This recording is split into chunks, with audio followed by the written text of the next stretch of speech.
आदरणीय निर्णायकगण एवं मेरे सभी साथियों को मेरा नमस्कार। मेरा नाम विकास कुमार झा है और मैं आप सभी के समक्ष विषय क्या कृत्रिम बुद्धिमत्ता मानव जाति के लिए खतरा है के पक्ष में अपने विचार प्रस्तुत करने जा रहा हूँ। कृत्रिम बुद्धिमत्ता यानी कि एआई, यह हमें काफ़ी सुविधाएं भी प्रदान करता है, जैसे कि चैटबॉट, रोबोट, तेज कंप्यूटर आदि। परंतु क्या हर सुविधा हमारे लिए हमें फ़ायदा देती है? ज़रूरी नहीं। कई सुविधाओं से हमारा नुकसान भी होता है। कृत्रिम बुद्धिमत्ता उनमें से एक है। कृत्रिम बुद्धिमत्ता मानवीय बुद्धिमत्ता जो हमें कुदरती रूप से प्राप्त है उसको कम कर रही है। इसका शुरुआती इस्तेमाल जटिल विषयों को जानने के लिए, जैसे कि भू राजनीति, वैश्वीकरण, ग्लोबल वार्मिंग आदि को समझने के लिए किया जाता था।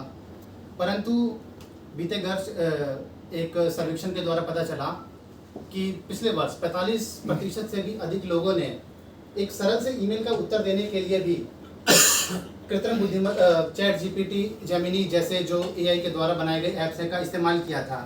यह हमारी रचनात्मकता को कम कर रही है।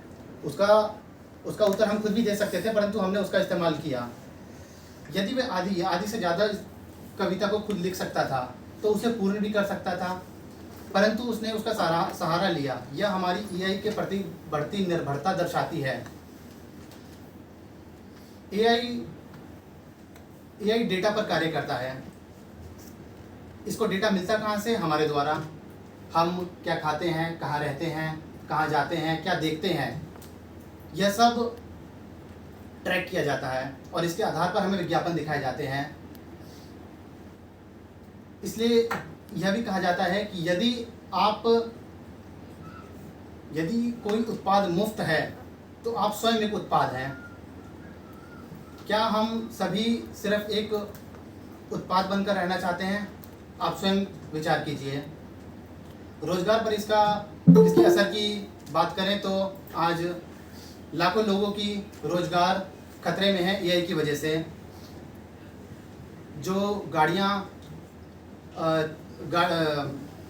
गाड़ी वाहकों की जो नौकरियां थी वो टेस्ला द्वारा स्वचालित गाड़ियों ने छीन ली हैं। जो कोड एक सॉफ्टवेयर इंजीनियर 4 साल लगाता था सीखने में, एआई द्वारा आज वो चुटकियों में तैयार कर लिया जाता है। तो कोई क्यों कंपनियों में इंसानों को रखेगा, मशीनों को नहीं, एआई आधारित मशीनों को नहीं। सिर्फ यही नहीं, आने वाले अगर एआई का इसी तरह से इस्तेमाल होता रहा तो आने वाले दिनों में आप देखिएगा कि हमारे ईपीएफओ कार्यालय में भी क्लेम का निपटारण ईपीएफओ एआई द्वारा किया जाएगा। तब घर बैठकर आप सोचते रहिएगा कि इसके पक्ष में बात करते रहिएगा, क्योंकि नौकरियां तो होंगी नहीं विभाग में।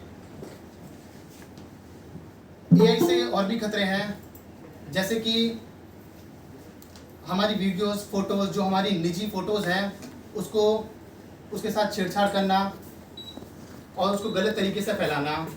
हाल ही में एक कन्नड़ अभिनेत्री रश्मिका मंदाना की एक झूठी वीडियो फैल रही थी, जो बाद में पता चला एआई द्वारा बनाई गई थी। हाल तो ये है कि कौन सी वीडियो फोटो असली है या नकली है में पता करना बहुत मुश्किल हो चुका है इस एआई के कारण।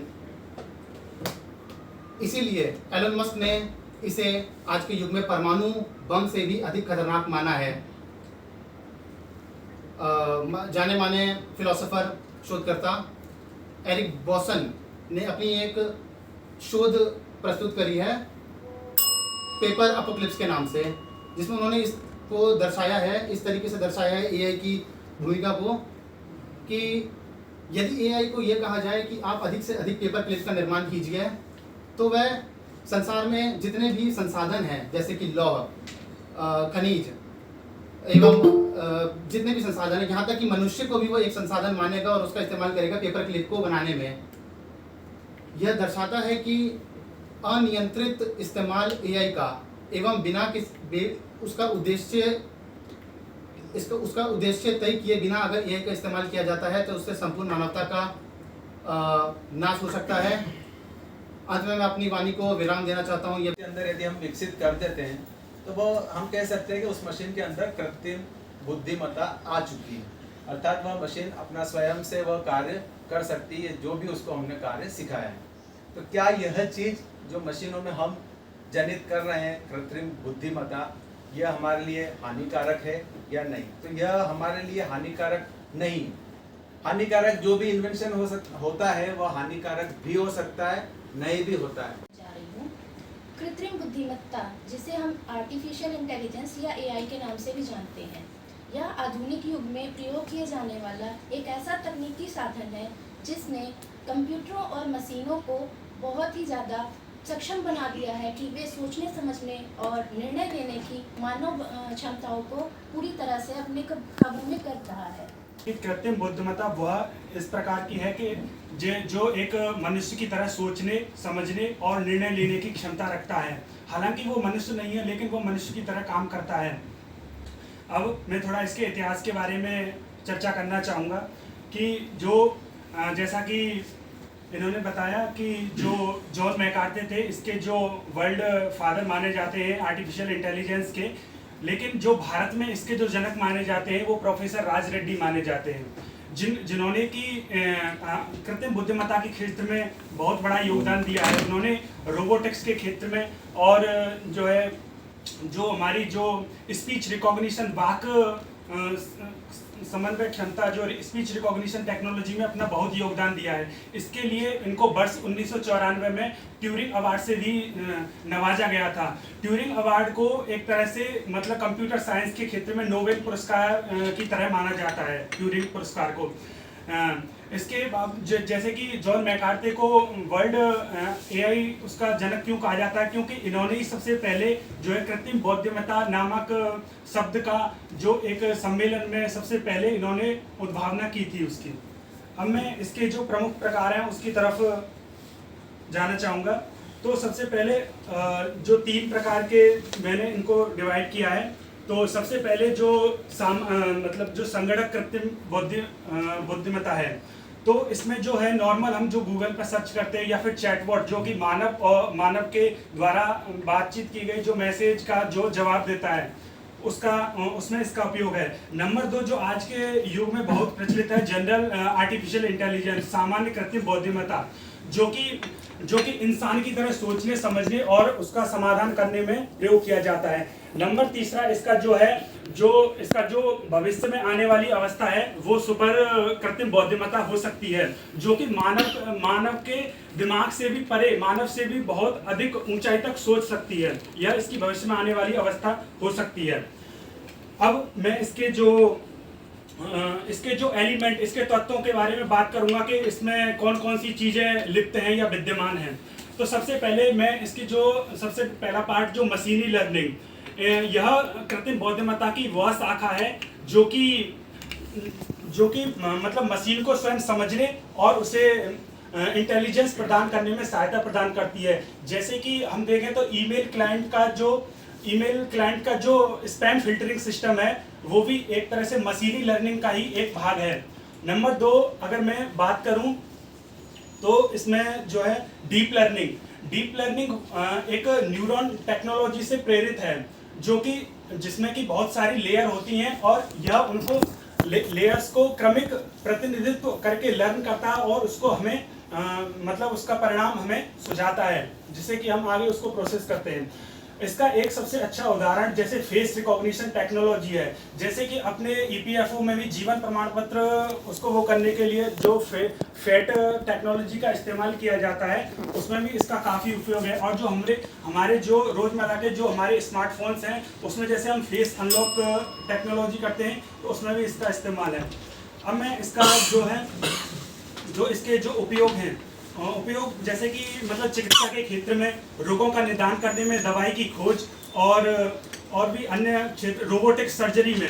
नंबर 2 इसका जो है रक्षा अनुसंधान में इसका बहुत प्रयोग है। जैसे कि एक इंद्रजाल के नाम से जो कि एंटी ड्रोन सिस्टम बनाया गया है, जो हैदराबाद की ग्रेनेड रोबोटिक्स टेक्नोलॉजी लिमिटेड ने बनाया हुआ है। तो उसमें क्या खासियत है, उसमें एक मतलब जो एआई प्लेटफॉर्म स्काई का प्रयोग किया गया है, जो कि मतलब बहुत बड़े क्षेत्र में स्वायत्त रूप से जो दुश्मन के ड्रोन हो या फिर जो हमें क्षति पहुंचा सकते हो उनको मार गिराने में सक्षम है। और एक प्रोजेक्ट कुछ के नाम से जो भारतीय रक्षा अनुसंधान एवं संस्थान ने जो किया है, उसका भी जो रशियन जो S-400 डिफेंस सिस्टम है उसकी तकनीक पर बनाया गया है, जिसकी रेंज 150 से 400 किलोमीटर तक की है, जो कि दुश्मन की मिसाइलों और ड्रोनों को मार गिराने में सक्षम है। अंत में मैं यही कहना चाहूँगा कि कृत्रिम बुद्धिमत्ता हर एक पहलू के हर एक चीज़ के दो पहलू होते हैं, नकारात्मक और सकारात्मक। हमें हमेशा सकारात्मक पक्ष की तरफ ही सोचना चाहिए। धन्यवाद। नहीं सकते, जैसे डिजिटल आया तो हम उस पर बात करने लगे कि हमारी जॉब ले रहे हैं, बट ऐसा कुछ नहीं है। धीरे धीरे चीज़ें बदलती हैं और परिवर्तन तो प्रकृति का ही नियम है। परिवर्तन तो आज हम कुछ और हैं, 10 साल बाद हम कुछ और होंगे। अगर हम कृषि के क्षेत्र में बात करते हैं तो कृषि के क्षेत्र में पहले हम खुद मेरे घर की या मेरे आस पड़ोस की बात करती हूँ, हम खेती में पानी लगाते थे तो पानी इतना ज़्यादा हो जाता था कि लोग घर पे खाना खाने चले गए, पानी चलता ही रहा। तो उससे क्या हुआ, हमारी प्रोडक्टिविटी तो कम हो गई ना। फिर अब ये जो आर्टिफिशियल इंटेलिजेंस से हमने मशीन फिट कर दी, उसने सॉइल को भी पता लगा लिया कि इसको कितनी पानी की ज़रूरत है, कितने इसको नाइट्रोजन ऑक्साइड चाहिए, कितने इसको कार्बन डाइऑक्साइड चाहिए। उस अकॉर्डिंग वो हमको पता कर लेता है कि हमको इससे क्या कितना देना है। और ये स्वास्थ्य के क्षेत्र में भी हमारे लिए जो दस्तावेज होते हैं उनको लाइफ टाइम के लिए रिकॉर्ड करके रखता है। हम कभी भी जाएं, आर्टिफिशियल इंटेलिजेंस है। तो ऐसा कुछ नहीं है कि हमारी जॉब ले रहा है या हम आने वाले टाइम, क्योंकि परिवर्तन तो होना ही चाहिए। ऐसा नहीं है कि हम एक ही के लिए बैठे रहेंगे। और हम देखते हैं कि बहुत सारे, जैसे शिक्षा के क्षेत्र में, आज शिक्षा के क्षेत्र में पर्सनलाइज्ड एजुकेशन हो गया है और हम उन सब चीज़ों से बहुत सारी चीज़ें सीख रहे हैं, क्योंकि हम घर बैठे बहुत अपना कुछ भी, अगर हमें रिसर्च, जैसे हमने खुद चैट जीपीटी यूज करते हैं ना, उससे बोलते हैं कि आप ऐसी 10 किताबें बताओ जो हमारे लिए बहुत ही अच्छा हो, क्योंकि वो हम पढ़ें। तो फिर वो 10 किताबें निकाल के देता है। फिर हम उसको बोलते हैं कि आप ये जो पहली किताब है उसका आप समरी बता दो मेरे को, वो समरी बता देता है। जब हम समरी अच्छी लगती है तो हम उस किताब को पढ़ेंगे ना, कि क्योंकि इससे हमारा टाइम भी सेव हुआ और हमारी सोचने की जो क्षमता है वो आगे बढ़ गई।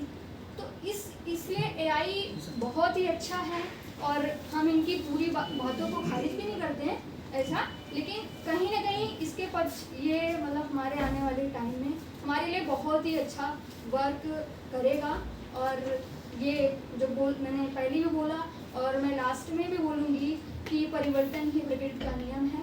और इस वाणी के साथ मैं इस विचार प्रतियोगिता में अपनी वाणी को विराम देती हूँ। धन्यवाद। शोध कार्य भी होते हैं, बीमारियों का निर्धारण, उनका इलाज का निर्धारण इसके माध्यम से किया जा सकता है। एवं वैज्ञानिक शोध जो है विभिन्न प्रकार के, वो भी बहुत सारे अंतर्राष्ट्रीय स्तर पर देखने को मिलते हैं। जैसे कि विनिर्माण के क्षेत्र है, अंतरिक्ष के क्षेत्र में, यहाँ तक कि बौद्धिक जो बुद्धिमत्ता है उसका उपयोग देखने को मिलता है। अंत में मैं यही कहना चाहूँगा कि यदि सरकार द्वारा और वैज्ञानिकों द्वारा इसका नियंत्रित उपयोग किया जाए तो यह विनाशकारी नहीं सिद्ध होगा। और अंत में मैं कबीरदास का एक दोहा आपके सामने कोट करना चाहूँगा। इसमें वो कहते हैं कि अति का भला न बोलना, अति की भली न चूप, और अति का भला न बरसना और अति की भली न धूप। धन्यवाद।